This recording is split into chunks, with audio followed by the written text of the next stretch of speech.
Esto es Coyote Imperial, un podcast de política, sociedad y cultura, un podcast de formato largo, de entrevistas, un podcast para que te hagas más preguntas.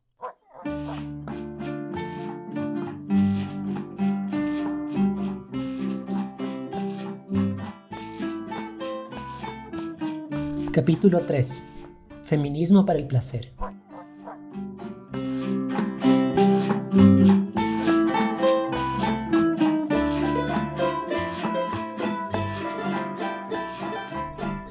Soy cineasta y fotógrafo y en mis trabajos yo pienso mucho en la representación de género, de raza y otras cosas. Y he explorado el desnudo fotográfico hace algún tiempo. La verdad me conflictúa porque soy un hombre heterosexual que está subiendo fotos de cuerpos desnudos femeninos y me hace repensar mucho en lo que estoy haciendo. O sea, ¿por qué cuando subo estas fotos en Instagram tienen likes y shares más que cualquier otro contenido? Y me hace preguntarme no solo como que en mi ejercicio de fotógrafo, sino en el ejercicio de poner este contenido en línea.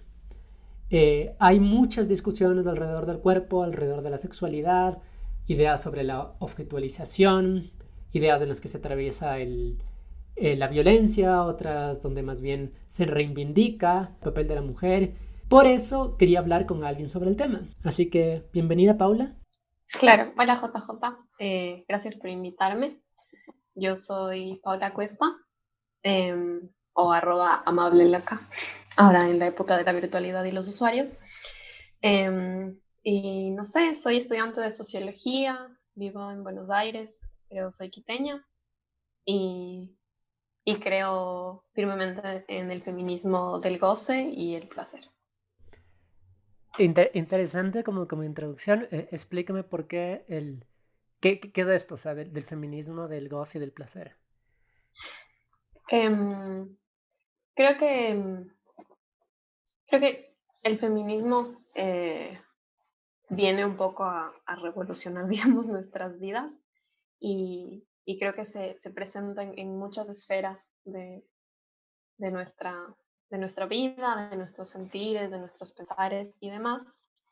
Y creo que cuando exigimos una vida libre de violencia, em, también necesitamos exigir que esa vida libre tenga libertad integralmente, es decir, que haya un disfrute, que seamos libres de seguir nuestros deseos, que, que podamos ejercer esos deseos, sean, no sé, poder amar a otra mujer, o sean disfrutar del sexo, o sean, no sé, hablar libremente de masturbación y demás, porque creo que el goce es fundamental, que el goce es la alegría en libertad y que nuestro placer termina indudablemente politizado porque nunca nos permitieron hablar de él tan libremente como han hecho siempre los hombres, quizás. Sí, de acuerdo. Justo quería hablar contigo, más o menos, ¿no es cierto?, alrededor de este tema, porque, bueno, siento que tal vez hay como que, nunca es mucho, ¿no? Pero ya hay como que bastantes, tal vez podcasts o comentarios, ¿no es cierto?, de lo qué es el feminismo. Pero lo que voy es como que quería abordar como que desde esta área, porque me parece súper interesante. Y por ejemplo, yo como hombre heterosexual siempre estoy como que preguntándome un montón de cosas alrededor del tema. O sea, por ejemplo, a mí algo que me causa mucha curiosidad y también, ¿no es cierto?, como cineasta, fotógrafo, es un poco la representación, ¿no? Y la representación, estudié en una universidad que sí tenía como que un enfoque de género y claro, y leíamos el ensayo de Sarah Mulvey, ¿no es cierto?, de cómo el cine siempre se vio desde la mirada masculina, entonces ahí como que te replanteas un montón de cosas, pero de ahí como me pongo a pensar cómo empezamos como a replantear otra mirada, ¿no es cierto? Y luego, como también hablaba contigo antes, esta idea del empoderamiento, ¿no? Porque digamos que ya no queremos tal vez como que desde desde el patriarcado, ¿no es cierto?, sean las mujeres representadas de cierta forma, pero eso no quiere decir que, por ejemplo, no representemos como cosas como el sexo o la desnudez, ¿no es cierto? Entonces, a mí sí me interesaba un montón cómo llegar, cómo abordamos como estos temas, ¿no? Como, sí, tal vez yo sí siento como que en algunas personas como que piensan como muy monolíticamente y desde los cineastas mismo, que por rechazar esto ya solo no abordas este tema. No sé Claro. si me hago explicar. Sí, no, no, creo que entiendo totalmente, porque hay mucha conversación al respecto, como eso que dices de justamente por no saber cómo abordar un tema, entonces pasar a descartarlo. Y creo que eso no nos tiene que pasar, justamente porque la idea es que todos los temas puedan ser reabordados de otra manera y puedan ser pensados desde una nueva perspectiva que involucre, que involucre sí una mirada de género y una mirada que sea restitutiva a, si restitutiva existe, a, que restituya este lugar olvidado de los personajes complejos femeninos en las series o en la tele.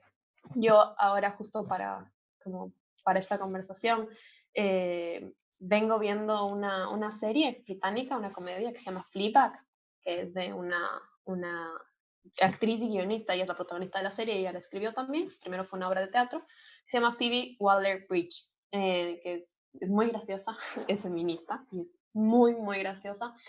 Y, y es muy entretenida, digamos, la serie justamente porque es una mujer en sus treintas eh, hablando de su deseo, de la necesidad de coger, de estar con otra gente y como, no sé, todo muy desde un lugar de no ser una belleza evidente, hegemónica o lo que sea, porque no sé, porque tiene tetas chiquitas y porque tiene una nariz grande y como cómo relaciona todo eso y cómo tiene que justificar el ser una mujer y tener mucho deseo sexual, como, y decirlo abiertamente y cómo hablar del tema, cuando fue algo que de alguna manera nos quedó siempre negado. O sea, yo pienso y me acuerdo, no sé, de mi preadolescencia y digo, mis amigos hablaban de hacerse la paja todo el tiempo.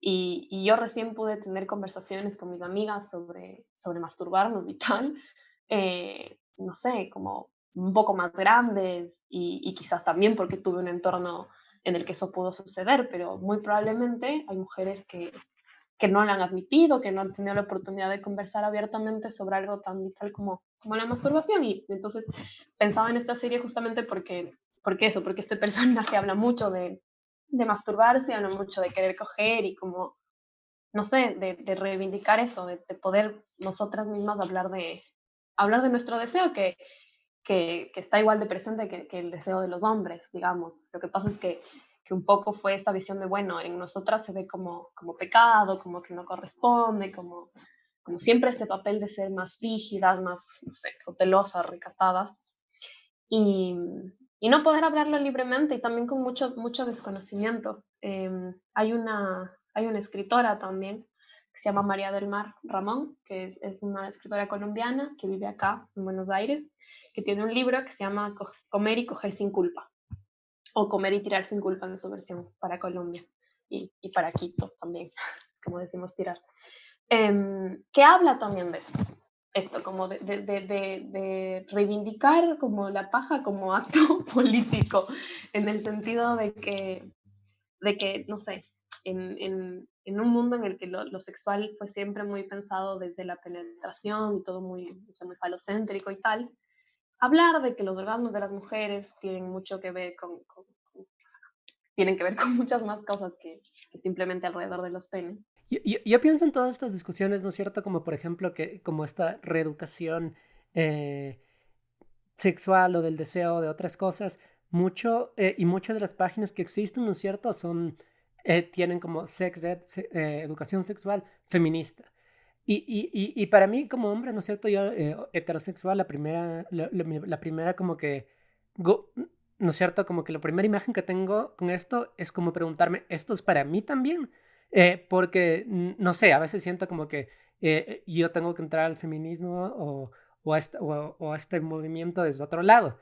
Pero entonces por eso quería como que empezar como tal vez definiendo como qué es feminismo para ti y cómo esto, por ejemplo, influye para ti, pero también como que cómo repercute también para el hombre, Ujú. o en general para todos, ¿no? Sí, a ver. ¿Qué es feminismo?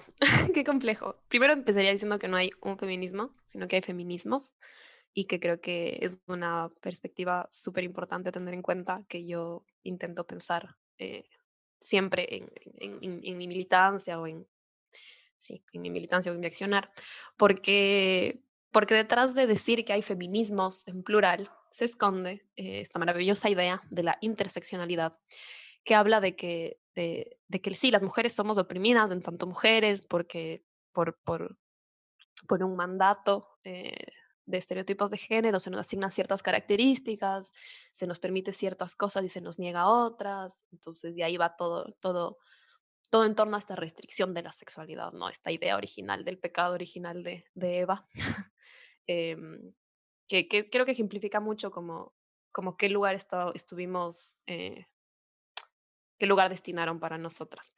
Y justamente el feminismo, esto de feminismos y pensar la interseccionalidad, tiene que ver con entender que si bien esa violencia nos une, porque nos es común a todas, tiene distintos matices dependiendo de otras características, de otras pertenencias a distintas minorías simbólicas que también son discriminadas. Entonces, entender que lo que yo necesito o reclamo del feminismo como mujer mestiza, no sé, que tuvo acceso a la educación, que privilegiada en muchos sentidos, no es lo mismo que necesita una mujer negra en nuestro país o una mujer indígena o una mujer lesbiana. Entonces, eh, como poder pensar en la diversidad de las violencias, digamos, y no dejar de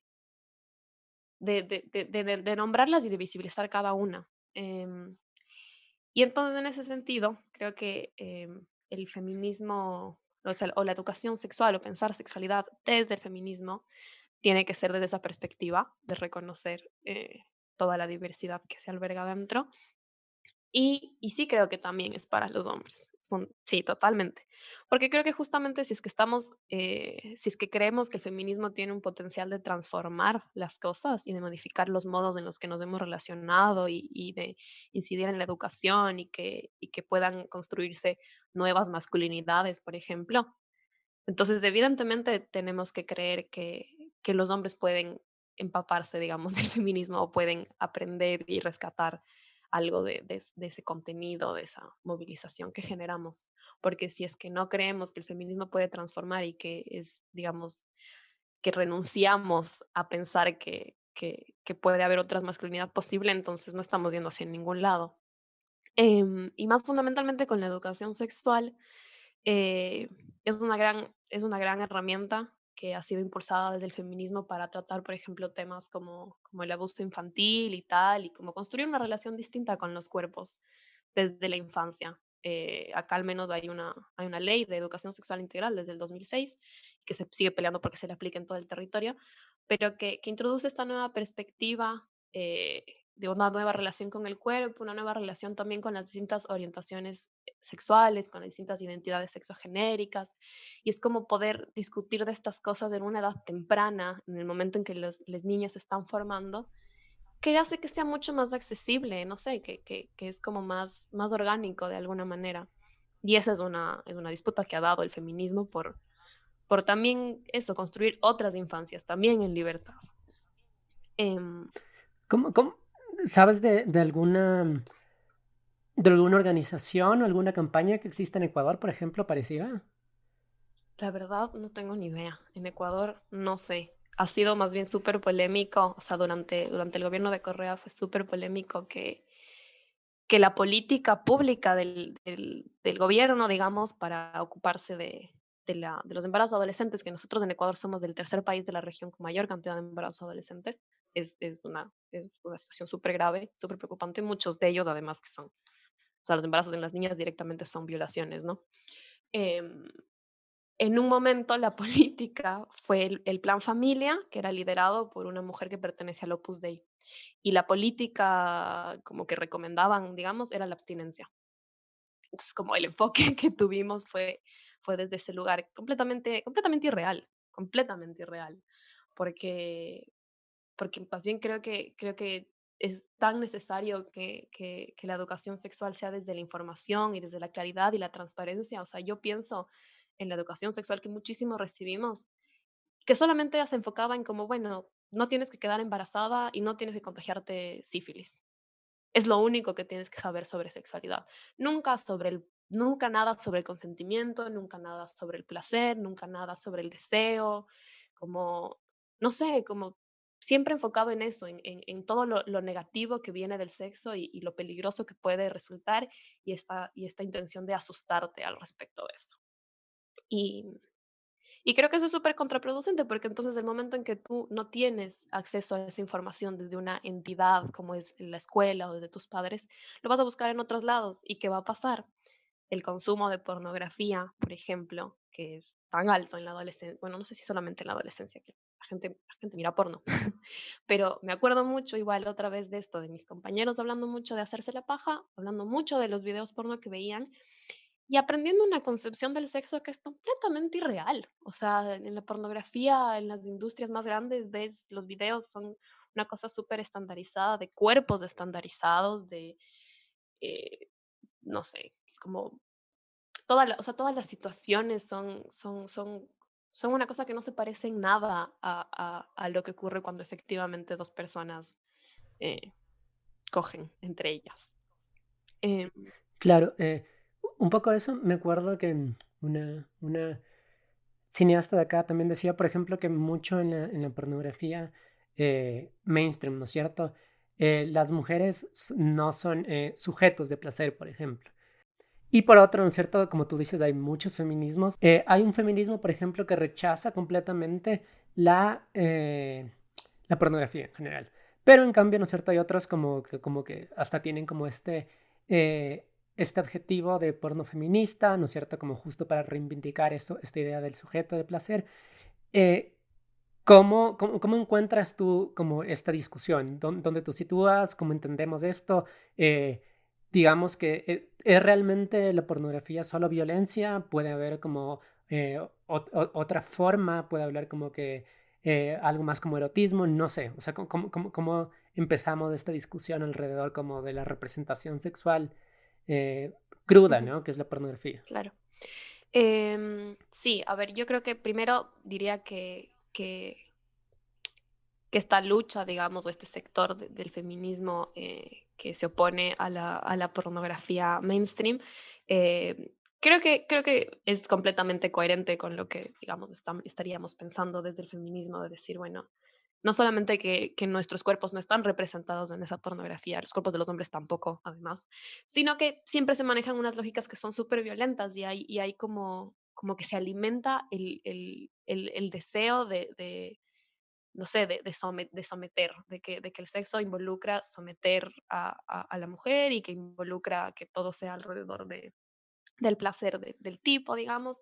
Y hay además, hay una infinidad de categorías, no sé, de violaciones y abusos, algunos que son actuados y otros que no. De hecho, hay muchísimas denuncias contra Pornhub de mujeres que fueron abusadas y que sus abusos fueron registrados y que están subidos en la plataforma. Entonces, obviamente es un tema como muy, muy delicado, en el que está atravesado mucha violencia. También hay cerca de la industria pornográfica, hay muchísima precarización para las actrices, muchísimo maltrato, mucho abuso, como incluso, no sé, lógicas de trata de personas, como que puede ser un área muy, muy oscura. Y yo creo que como cualquier corporación de ese tamaño, ¿no? No creo que está restringido únicamente a lo que pasa con la industria del porno. Entonces entiendo, obviamente, el reclamo, me he sumado a, o sea, me parece nefasto lo de Pornhub, de mujeres que encuentran su violación con millones y millones de vistas y la desesperación de mandar mails que nunca tienen respuesta, porque es como, no sé, como no hay ninguna entidad que se ocupe de eso, porque, no sé, como no está regulado de ninguna manera. Pero sí creo que es posible el porno feminista, el porno ético. Erika Lost es esta cineasta que tiene su no sé, su compañía, su productora, digamos, de porno feminista, y que apela por mostrar con, no sé, por exponer esa diversidad de la que hablábamos antes, ¿no? Pero de cuerpos de todas las edades también, no solamente de todos los tamaños, sino de todas las edades, y ocuparse de presentar escenarios eróticos que refieran a algo distinto al porno entre una pareja heterosexual como tradicional, digamos, sino que se explora otras identidades sexuales, otras identidades sexogenéricas. Y a mí me parece que es un trabajo que es valioso y que vale la pena dar, porque es reconocer eso, como reconocer que nosotras también albergamos deseo, ¿no? Que nosotras queramos reivindicar y decir, bueno, queremos salirnos y corrernos de ese lugar en el que nos han depositado de ser como un objeto constantemente sexualizado, a tomarlo por nuestra propia cuenta, a poder hacerlo en nuestros propios términos y no en el desde una mirada que en nada está reflejando lo que de hecho ocurre con nuestras vidas y con nuestros afectos. Em, Así que yo creo que tiene que ver con eso, con salir de correrse de la línea de, bueno, las cosas que reproducen violencias terribles o que responden a ciertas lógicas que no queremos que funcionen más. eh, sí, hay que cuestionarlas, hay que cuestionar el lugar que ocupan y la audiencia a la que llegan, digamos, pero no significa que necesariamente haya que eliminarlas. Con esto, a esto me refiero. No, el porno en este momento, sí, de la manera mainstream, sí refiere a mucha violencia. Pero ¿por qué no podemos cambiar la definición de a lo que refiere la pornografía? Creo que lo interesante sería eso. En esta última pregunta nos situamos más como consumidores un poco, pero ¿qué pasa, por ejemplo, ahorita en las redes sociales en las que hay mucho, y sobre todo en Instagram, tal vez en Twitter, donde tú como usuario, tú como persona, ¿no es cierto?, puedes subir poses, puedes subir tu cuerpo, ¿no? Tu cuerpo en diferentes, como que, en diferentes poses, en diferentes en cantidades de ropa o lo que sea. Y, por ejemplo, yo he visto que específicamente el caso de una chica en el que subía sus fotos, ¿no es cierto? Como que definiéndole así como que súper, súper como básicamente como sexys, pero se enojaba porque la gente en Instagram guardaba sus fotos, ¿no? Ella no directamente le acosaban, ¿no es cierto? Entonces esto ahora me hace pensar en cómo, por ejemplo, cuando yo subo, ¿no es cierto?, mi contenido o el caso de enviar desnudos a otras personas, ¿no es cierto? Que obviamente otra cosa cuando el otro lo difunde es otra discusión, pero ¿qué pasa, por ejemplo? Y esa sí es una pregunta que quería hacerte tal vez directamente a ti como persona, como Paula. Eh, ¿Cómo vives esto, no es cierto? Y yo tal vez subo como esta foto, pero ¿me importa realmente lo que va a pasar? ¿Me molesta como que el uso que hacen ciertas personas? ¿Me estoy convirtiendo yo mismo en un objeto? Es un tema súper interesante y hay mucha discusión alrededor de qué tan, qué tan reivindicativo puede ser mostrar o no mostrar el culo. Em, yo creo que, a ver, no sé, creo que es muy difícil, sea o no sea una foto desnuda, que en cualquier tipo de contenido que nosotros compartimos en la red, de verdad es muy difícil dimensionar el impacto que va a tener. Qué tanto va a repercutir, cuánta gente lo va a terminar viendo, si se va a circular por otros lados. Es algo que no debería ocurrir. Deberíamos tener más mecanismos de seguridad para que uno efectivamente sepa hasta dónde va a llegar su contenido y pueda manejarlo con la cautela que cada una quiera, digamos. Pero eso de hecho no ocurre, no creo que todavía tenemos, y quizás una discusión que es interesante para pensar ahora que nuestras vidas pasan tanto por lo virtual, cómo nos protegemos en la red, ¿no? Pero con respecto a esto de cómo estar objetivándose o no a sí misma, yo creo que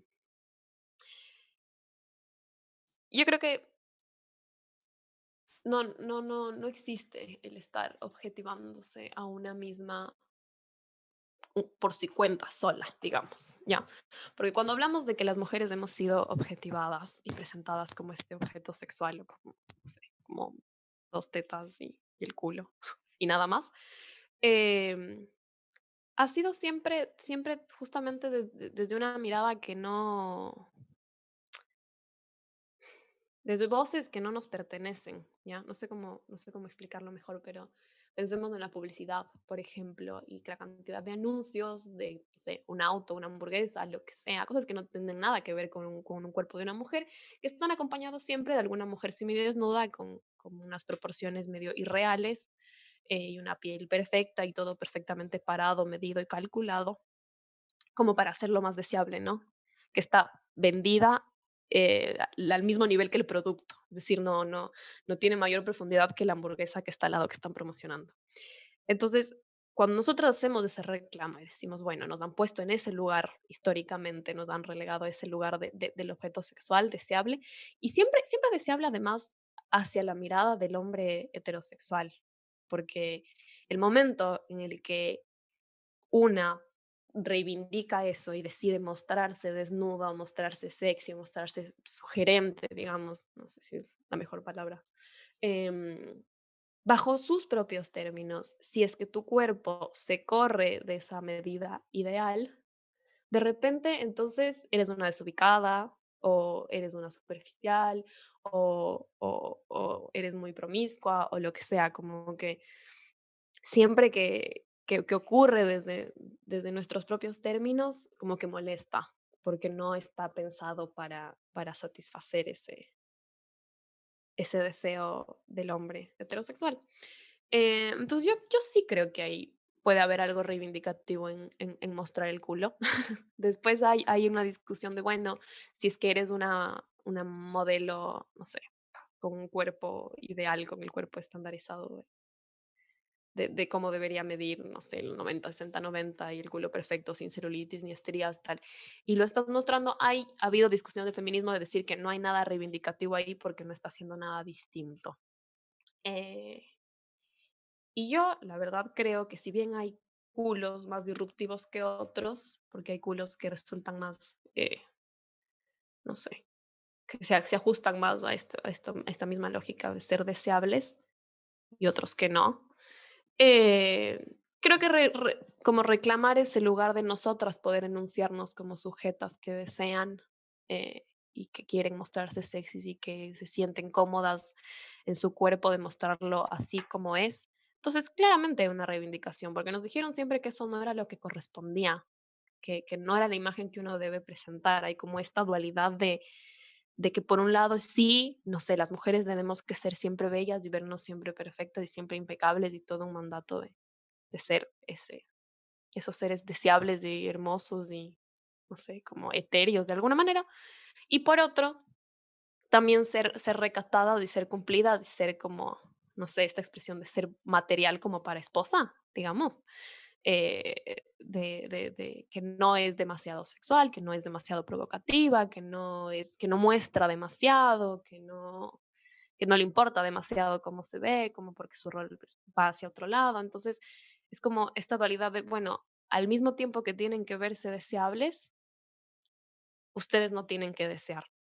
Y creo que en el momento en que reivindicamos, bueno, no, nosotras deseamos, eh, eso molesta y eso termina siendo, sí, una reivindicación política de correrse del lugar que nos habían asignado, digamos.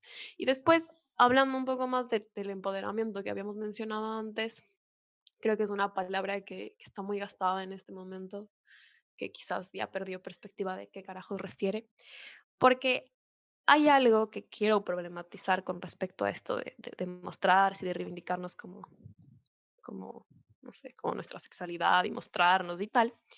Y es que ese discurso de, no sé, del body positive, de decir, sí, muestra mi desnudez y no significa nada más, o además de eso también, ¿no? También puede ser hablar de sacar la desnudez de un contexto sexual, que no necesariamente tiene que ser algo sugerente.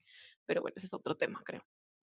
Pero cuando hay esta lógica de mostrarse y de decir, bueno, quiero mostrar mi cuerpo y tal, bla, si es que el body positive viene solamente acompañado de la consigna de, bueno, no, hay que amarse a sí misma contra todo pronóstico, es un poco una trampa, porque el body positive que, no sé, que solamente llega cuando adelgazaste o que solo llega cuando eres flaca, cuando te ves de determinada manera y dices y reproduces el discurso de como, bueno, yo me amo a mí misma porque puedo hacerlo, porque decidí hacerlo, como si fuera solamente un tema que depende de voluntad y de capacidades, un poco estamos compartiendo una idea de, bueno, yo lo hice, ¿qué esperas tú que no te estás amando para hacerlo? Como, como la mujer que no esté conforme con su cuerpo, entonces es solamente porque no tiene ganas de estarlo. Y esa es una lógica súper individualista, en la que la responsabilidad de alcanzar esa aceptación del cuerpo recae en una sola, sin tomar en cuenta que hay una serie de condiciones objetivas y estructurales que nos anteceden y que hay un sistema entero que reforzó de una y mil maneras en la representación de las mujeres que visten revistas, en la tele, en las series, las famosas, las cantantes, todas las deseadas, digamos. Entonces, si es que estás ignorando ese bombardeo constante desde que somos muy pequeñas, y después dices, bueno, no, es un tema de voluntad amarse y aceptarse y mostrar el cuerpo como una quiere, estás ocultando toda esa violencia y estás ocultando que en realidad, justamente porque existe algo de ese tamaño, digamos, toda esa estructura, entonces la salida necesariamente tiene que ser colectiva. Y si vamos a hablar es de reivindicar los cuerpos y tal, tienen que ser los cuerpos de todas. Entonces es poder decir, sí, bueno, no sé, la que quiera mostrar el culo, que muestre el culo y la que no, pero no lo pongamos como si fuera algo fácil de que un día una se levanta como con suficientes ganas de decir, bueno, acepto mi cuerpo como tal y lo sexualizo y lo muestro y ya está, como si fuera un camino así de evidente, digamos, que no, no es el caso. Sí, de acuerdo. Te iba a preguntar justo lo último que dijiste, como, eh, pero me quedó claro porque decía, pero ¿qué pasa, por ejemplo, si está, si es una, como lo que tú decías, ¿no es cierto? Tal vez es una persona o una mujer que tiene como este cuerpo genéticamente, ¿no es cierto? Que cumple los estándares y lo sube. Podemos como culparlo, no sé si me hago entender, o sea, como si ella, o sea, entiendo de lo que es individualmente, pero dependería necesariamente como de su discurso, de pensar en que está afectando a otras personas, pero si solo quiere subirlo, no sé, ¿qué sucede? O sea, yo creo a ver, reconocer que una no sufre todas las violencias que podría sufrir, porque es así, em, y que no tiene que hablar tampoco en nombre de las que sí las sufren, que eso también es súper importante entender. Eh, Creo que si una hace ese reconocimiento y después no se enuncia como no sé, la que va a liderar este movimiento del body positive, no, yo no creo que se trate de censurar a nadie tampoco, o sea, no creo que porque tengas un culo perfecto o ideal, entonces no tengas que mostrarlo. Quizás eso, como lo que dije antes, quizás hay cuerpos que terminan siendo más disruptivos porque escorren más de la norma que otros, pero no deja de operar sobre esta base de retomar el deseo por nuestra propia cuenta, digamos, por nuestras propias manos. Entonces, yo creo que solamente se trata de ser cuidadosos de en nombre de quién estamos hablando y de si no nos estamos adjudicando algo que no nos corresponde, como no sé, si no estamos siendo cuerpos flacos que están hablando de ser un cuerpo gordo y no tienen ni idea de cómo es esa vivencia. Em, Ah, verás, ahora estoy enfocando mucho en internet también, como mis preguntas, y una cosa, porque bueno, es lo que estamos viviendo, y una hemos hablado del cuerpo, ¿no es cierto?, de cómo el feminismo influye o ayuda, ¿no es cierto?, como que a cambiar nuestras vidas, pero ahora pensaba específicamente como en esta plataforma, ¿no es cierto?, que ahorita está como que en boga, que es OnlyFans, eh, y algo que está ahí sí es como capitalizar, ¿no? O sea, como diciendo, poner, este es mi cuerpo, o estos son como, o este es mi placer, esto es lo que, esto es tal vez como que un video mío, como que un acto sexual, y lo pongo, lo vuelvo comercial, ¿no es cierto? Le doy un valor económico en una plataforma que tal vez responde a alguien más. Eh, ¿Cómo entendemos esto? o sea, yo creo que las mujeres venimos lucrando con nuestros cuerpos de manera forzada o de manera libre hace muchísimo tiempo. O sea, pensemos en las trabajadoras sexuales, ¿no? Que bueno, también hay otro debate ahí que tampoco me voy a meter, porque tampoco creo que tener suficiente información, pero, y la lógica de OnlyFans, obviamente con muchísima menos violencia de por medio, porque es todo virtual y porque no hay, no sé, un putero detrás. Em, pero responde a lo mismo de decir, bueno, ok, hay una sociedad entera que ha dicho que mi cuerpo es deseable y que ha, no sé, como idealizado como, wow, ver la desnudez de una mujer y ver sus tetas y verla toda, no sé, en algún acto sexual, masturbándose, qué sé yo. Eh, como bueno, me han puesto en este lugar y, y bueno, voy a ganar plata con respecto a eso, como de alguna manera y como aprovecharlo. Em, que yo creo que nuevamente vuelvo a eso de que, bueno, es una lástima que de verdad no haya un tipo de protección, que no haya mayor seguridad del uso que va a haber de tu contenido, de si después puedes o no puedes recuperar esas fotos y esos videos, que imagino que no, seguramente, eh, o de que si es que termina por alguna razón en manos de gente conocida que de alguna manera puede perjudicarte. eh, no sé, como no hay una regulación y una protección ahí, creo que es súper importante pensarla porque creo que en feminismo hablamos todo el tiempo de que cada una tome las decisiones que quiera y que cada una pueda elegir y que no se trata de que vamos a romper con un mandato para imponer otro. Es decir, no es que, bueno, nos negaron a hablar de nuestro placer y ahora de repente tenemos que todas estar hablando del tema, mostrando y diciéndolo abiertamente, porque las mujeres no nos reducimos a una serie de características, como a un modelo, un tipo ideal de mujer, digamos, ¿no?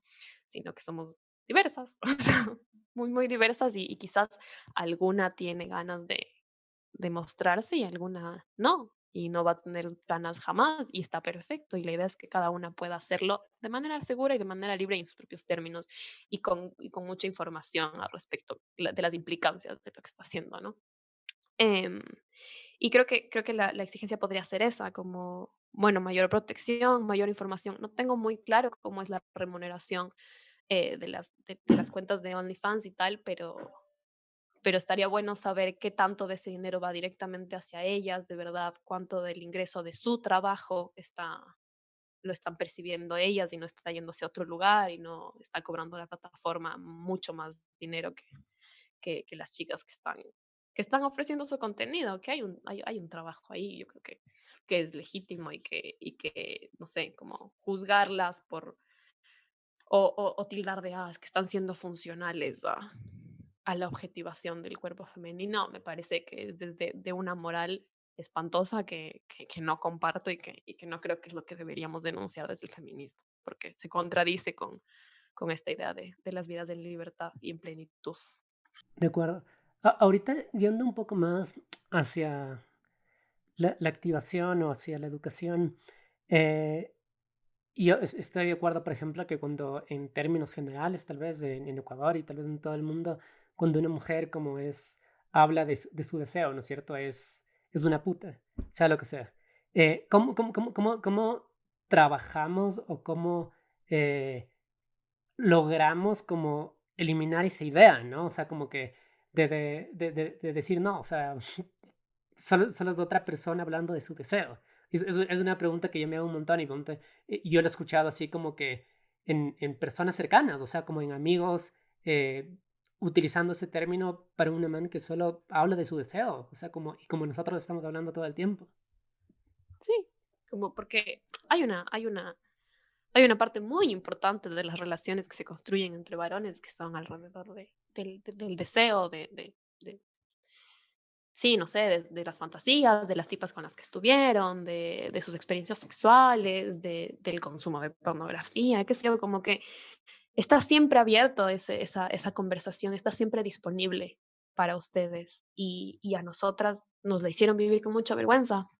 Entonces, eh, como sí, como algo que no corresponde a lo que siempre tiene que ocurrir de manera oculta. Entonces, detrás de esa idea de que la que habla libremente de su sexualidad es una puta, subyace esto de que, bueno, en realidad sí queremos que sean putas, porque sí queremos siempre, no sé, acostarnos con ellas y que sean, no sé, muy, muy, muy sexuales y que estén dispuestas a hacer de todo, digamos, a cualquier práctica que se nos ocurra, pero siempre y cuando sea en privado, siempre y cuando eso no se hable, no se diga, porque arruina, digamos, muy entre comillas, la presentación de la mujer, esta mujer adecuada, con la que te pones de novio, con la que te casas, la que se porta bien, la que ya no es deseable para nadie más que no seas vos, más o menos.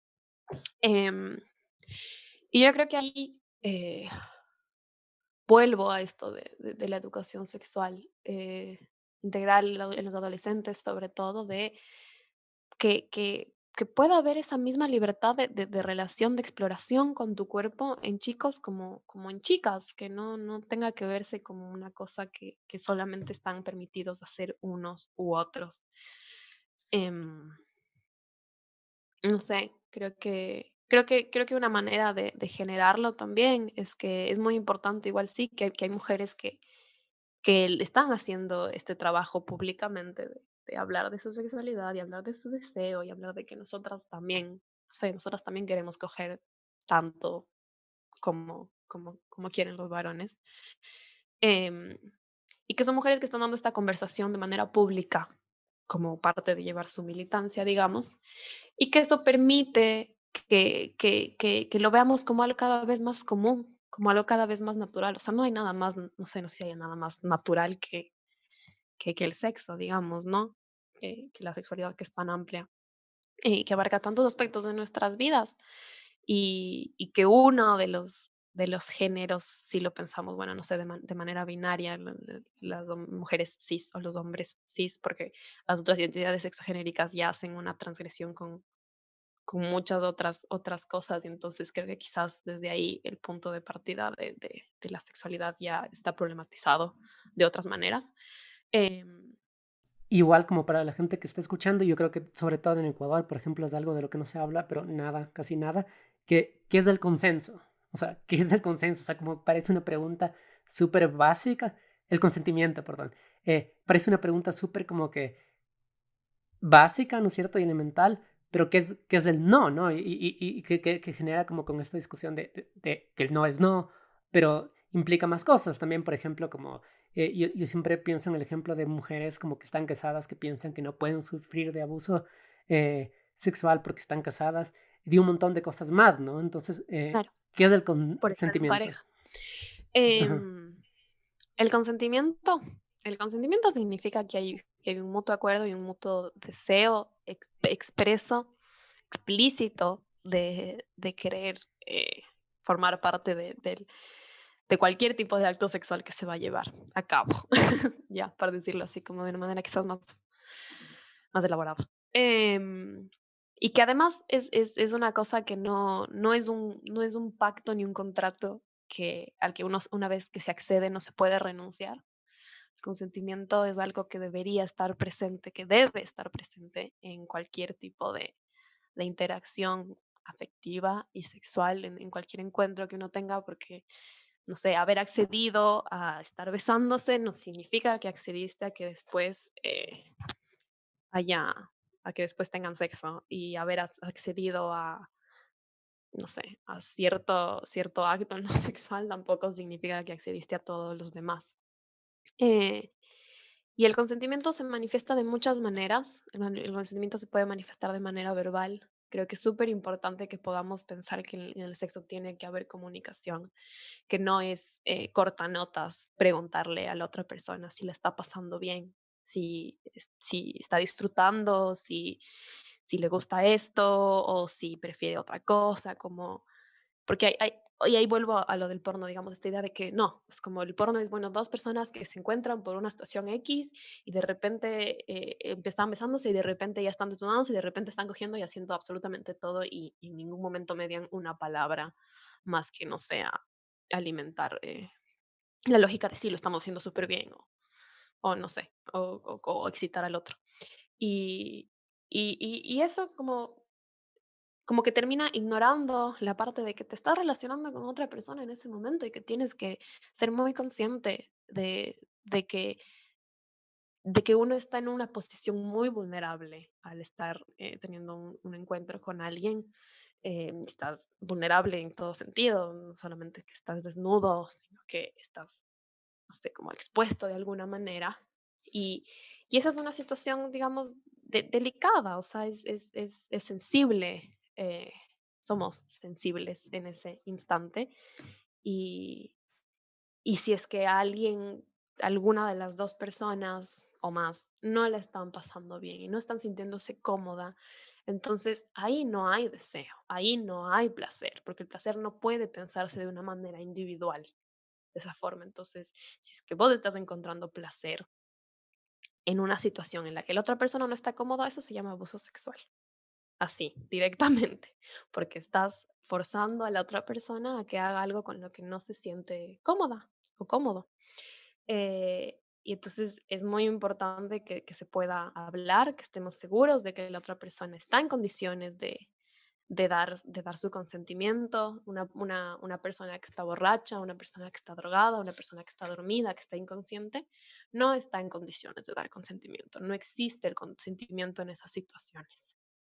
Y hay formas también de percibirlo corporalmente. Una persona que está llorando seguramente no consintió ese acto. Una persona que está rechazando, que con su cuerpo está intentando empujarte o que está como que está intentando huir o escapar de la situación aunque no pueda decirlo, es una persona que tampoco está consintiendo. Yo creo que es algo bastante evidente en realidad. O sea, sí, quizás eh, como hablarlo en el término y esto de comunicar y de preguntar, ¿estás bien o no? Nos puede parecer algo como una dinámica de alguna forma nueva, pero yo creo que cualquier persona que es empática con la otra persona con la que se está encontrando es capaz de discernir cuando esa persona está de acuerdo y cuando no, cuando le está pasando bien y cuando no, cuando algo le gusta y cuando no. Y, y es algo que, nada, que eso sí, que deberíamos tener presente en todo tipo de interacción, todo tipo de interacción. Yo no puedo forzar a la otra persona a nada que no nazca de su deseo también. Nos quedan como unos 10 minutos, más o menos, un poquito menos. Y no sé si tú quieras ahorita, como me dijiste que tenías algunos temas como que escribiste o te preparaste, ¿alguno que quieras abordar ahorita tal vez? Sí, me estoy fijando, creo que un poco mencioné todo. Eh, de alguna manera, después, no sé, tendría como recomendaciones si alguien quiere leer más cosas. Yo tampoco es que sé Sí, un claro, claro, montón. eso es lo que te iba a decir, porque si no, Em, si estás bien, como que si no quieres explorar un tema más, podemos ir por eso. Justo te iba a preguntar eso, como qué leer, a qué claro, páginas de entrar, cómo explorar, ¿no es cierto? Eso. sí. Em, a ver, yo creo que, no sé. Em, bueno, mencioné ya a María del Mar Ramón, a Phoebe Bridges Waller, que son esta escritora colombiana y esta actriz y comediante británica, eh, que tiene que ver con cosas que he estado como consumiendo recientemente, que me han ayudado a pensar como más o menos cómo abordamos este tema, ¿no? Como a problematizar eso, porque tampoco yo no creo que, que soy experta en absolutamente nada, todo lo contrario, estoy en un proceso de mucho aprendizaje, pero creo que es contenido que es muy accesible además, y creo que eso me parece súper importante, porque más allá de que hay mucha elaboración teórica, obviamente, pero que no, que quizás resulta más enredada o menos, sí, no sé, menos agradable de alguna manera, como para empezar a indagar en torno a esta reivindicación de la sexualidad de las mujeres. Em, Después me encontré hoy con un ensayo de Susan Sontag, que es sobre la belleza en las mujeres y sobre cómo hemos sido designadas a ser el sexo bello y de esta obligación de serlo a toda costa y de ser eso y nada más. Y hablaba un poco de que no se puede, no se puede concebir que una mujer se vea bien y sea, no sé, atractiva y tal, y a la vez sea inteligente, y a la vez sea artista, y a la vez sea, no sé, científica, lo que sea. Como que son cosas separadas que no pueden encontrarse. Y a partir de eso, pensé en lo que subió una amiga que se llama Nicole Mera, que es de Ecuador y que vive en París y es artista, eh, que era un texto con fotos de ella que decía que ella en su perfil tiene muchas fotos de su culo y de ella como muy sexy, digamos, como muy, no sé, muy atractiva. Y que cómo se concilia eso con si eso corresponde o no con lo que uno espera del perfil de un artista. Y vuelve esta idea de que las mujeres podemos comprometernos con una o con otra, que no hay posibilidad. O sea, si tú eres una mujer que se muestra muy sexy, muy provocativa, cualquiera de esas palabras que, que me gustaría encontrar otras de mejores en realidad, eh, eso detrás de eso no puede haber nada más. Entonces necesariamente estás obligada a hacer esa imagen superficial. y que no puede estar detrás una mujer que está cuestionando cosas, que está creando, que es artista, no sé, como ella problematizaba esto de, bueno, ¿qué pasa si es que mi perfil no se ve como lo que uno espera de un artista, como profundo? ¿Debería cambiar? ¿Debería dejar de subir mis fotos? ¿Debería mi arte orientarse hacia otra cosa? No sé, es un texto que me gustó muchísimo leer y que recomiendo que si alguien quiere ver también qué están diciendo las mujeres en Ecuador, sería interesante. Y hablando de otras mujeres de nuestro país también, quiero hablar también de la Dome, de la Venena, que es esta bailarina de twerk feminista, una compañera, que habla mucho de esto de por qué el twerk como reivindicación política, por qué el twerk feminista. Y tienen esta asociación que se llama Sorroras, que escribieron un manifiesto twerk, un manifiesto del twerk, que es precioso, que recomiendo muchísimo que lo vayan a leer si es que, si es que quieren, si es que les interesa, que habla mucho de esto, del cuerpo como este primer territorio de disputa y de lucha y de que un poco el twerk, Lado me decía en una entrevista que refleja todo lo que las mujeres no deberíamos ser, todo lo que no nos correspondía hacer y lo que no, para lo que no fuimos educadas, digamos. Entonces, que en ese sentido es un acto como súper disruptivo. ¿Por qué? Porque apela a todo esto de lo sexual, de sentirnos deseables, pero en nuestros propios términos, nosotras marcando el límite de hasta dónde queremos mostrar, sentir, hacer, que nos toquen, que no nos toquen, etcétera. Y después, lo último, hay un medio de acá que se llama LatFem, que es un medio de periodismo feminista, que es maravilloso. Y hay una sección que es hecha por Paola Jiménez, en redes está como Yo Fermina, que son videos muy cortos en los que habla de distintos temas de sexo y de sexualidad, digamos, sí. Y habla, no sé, de masturbación, o habla de sexo anal, o habla de las tetas y toda la censura de nuestros pezones y por qué. Con videos muy cortos, muy explicativos, muy claros. Me gusta mucho que ella habla así de manera como muy directa, es muy frontal, que es algo que quizás no suele ocurrir cuando hablamos de estos temas. Hay mucho tabú todavía, creo que en nuestro país hay em, mucho rechazo a hablarlo directamente o genera mucha polémica. Y bueno, y esta serie de videos está buenísima justamente por eso, porque la hablan con mucha claridad, transparencia y con información, que creo que son armas súper poderosas para que nosotras podamos resignificar la relación que hemos tenido con nuestros cuerpos y con nuestra sexualidad, poder pensarlas de maneras. Y esto lo, perdón por interrumpirte, y esto lo encontramos en Instagram, en Facebook. Se llama Sexipedia y es de filo.news. Filo News es el medio que las comparte. Me gilié diciendo LatFem, porque LatFem es una revista en la que también escribe esta periodista que se llama Paula Jiménez, que es de acá. Pero los videos se llaman Sexipedia y están en Filo News y tocan muchísimos temas, como también, no sé, la eyaculación, la masturbación, la disfunción eréctil en los varones, los orgasmos, como todo con mucha claridad y con mucha información, que está buenísimo. Y son cortitos. Chévere. Eso, creo que justo es el tiempo, entonces, en verdad, gracias, Paula, por estar aquí. No sé si quieres dejar como que alguna red social en la que te sigan o algo, Em, o si quieres. no, gracias a ti por el espacio. Ojalá alguna de las ideas que tiré por aquí, medio de manera desorganizada, sirvan como para iniciar la conversación. Eh, Vuelvo a repetir que yo no soy experta en ninguno de estos temas, para nada. Creo que trato de hablar únicamente desde las cosas que consumo, desde las reflexiones que construyo y desde mis experiencias personales también. Eh, y creo que el feminismo nos invita a politizarlas justamente porque le pueden servir a alguna otra mujer.